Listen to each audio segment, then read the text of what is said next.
Salut à tous les amis, j'espère que vous allez bien. On se retrouve aujourd'hui, jeudi 12 mars 2026 pour une nouvelle vidéo. J'espère que vous allez passer une bonne petite matinée. Dans cette vidéo, on va revenir sur pas mal d'actualités. On va revenir un petit peu sur la Ligue des Champions, puisqu'hier, il y avait d'autres matchs. Et ça va nous permettre de revoir un petit peu avec un petit peu plus de recul la performance du Barça contre Newcastle à Saint James Park. On va aussi parler de l'actualité. On va parler notamment des diverses interviews de Laporta, Victor Font et plein d'autres choses. Il y a une grosse rumeur Erling Haaland, donc attention, on va en parler vite fait, évidemment.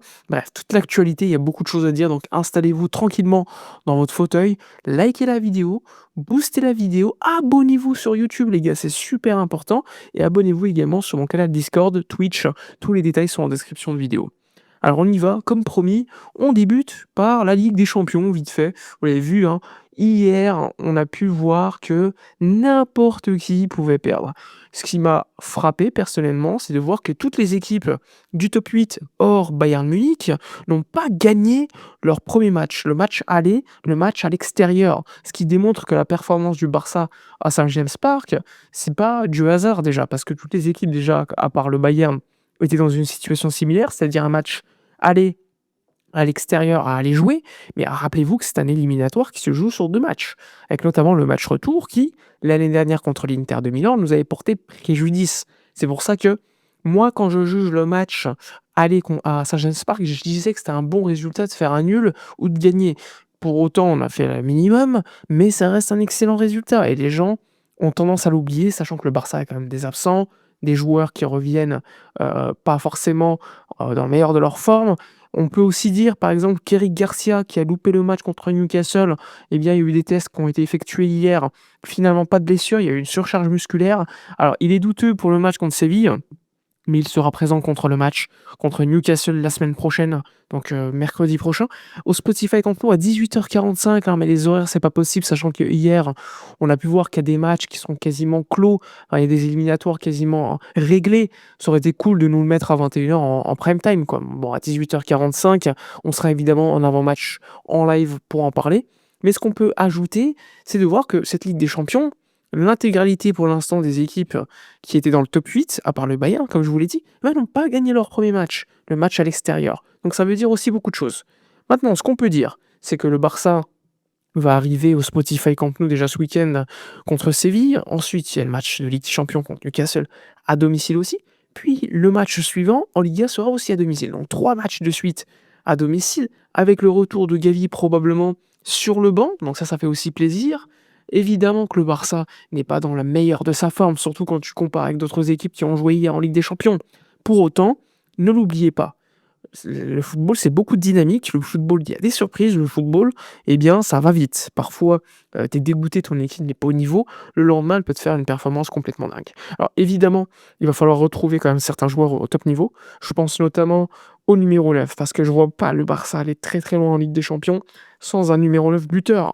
Parce que Yamal, même s'il est plus fort que l'année dernière, à côté, il y a un Rafinha moins fort, un Lewandowski moins fort, un Pedri qui doit aussi reprendre de son niveau après son retour de blessure, récupérer De Jong. C'est pour ça qu'il faut absolument passer ce huitième de finale de Ligue des Champions, parce que si tu arrives en quart, contre l'Atlético probablement, tu auras récupéré quand même un De Jong, tu auras récupéré peut-être Baldé et Koundé, donc tu auras quand même beaucoup plus de force en présence, ce qui te permettra de faire tourner pour l'instant en Liga, et surtout arriver en meilleure forme physique pour les matchs importants. C'est pour ça que avoir un effectif large, c'est important. Et quand tu as des blessures qui s'accumulent, eh bien, tu vas devoir forcer sur certains, quitte à les fatiguer et qu'ils soient moins frais pour des matchs importants. C'est pour ça que c'est très important de récupérer nos forces en présence lors des prochaines semaines. Voilà ce qu'on peut dire en gros sur la Ligue des Champions. Je vous l'ai dit, le Barça va récupérer Eric Garcia d'ici peu, Gavi aussi. Maintenant, les retours de Baldé Koundé sont attendus pour le début du mois d'avril. Pareil pour Frenkie de Jong. Donc ça va être des retours attendus largement, avec beaucoup d'impatience. Je vous l'ai dit, le retour au Spotify Camp Nou va se faire avec 62 000 personnes ce week-end. Ultra important, probablement sur la gala d'animation qu'il faudra patienter de voir jusqu'au match contre Newcastle 2 jours plus tard. Les travaux avancent plutôt bien, donc ça fait plaisir. Les vestiaires définitifs sont encore en travaux, mais ça avance très très bien, comme la salle de conférence de presse, donc ultra ultra plaisant d'avoir vu quelques images perso. N'hésitez pas d'ailleurs, je le rappelle, si vous voulez avoir toutes les actualités en live, hein, c'est sur mon canal Twitter souscriptions et cetera. On en revient à l'actualité.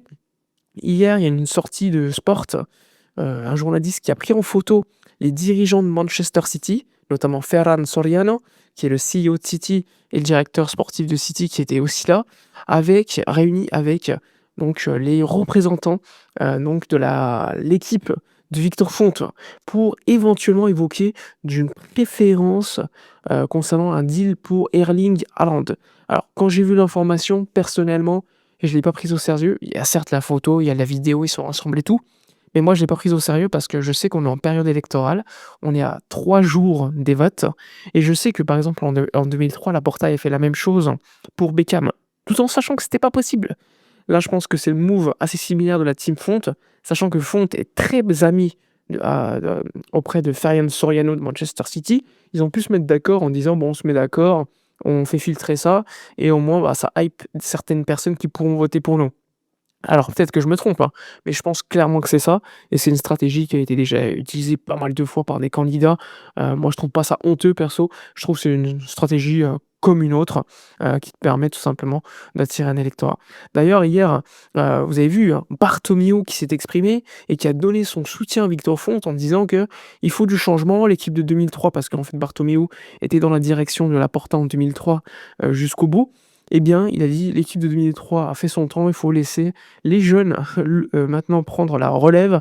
Alors Victor Font, évidemment, a pris cette déclaration et a dit que ça le faisait plaisir que Bartomeu se rende compte de cela. Il espérait que Laporta aussi et il en a rajouté une couche en disant que le pire président du FC Barcelone lors des 50 dernières années, c'était Laporta.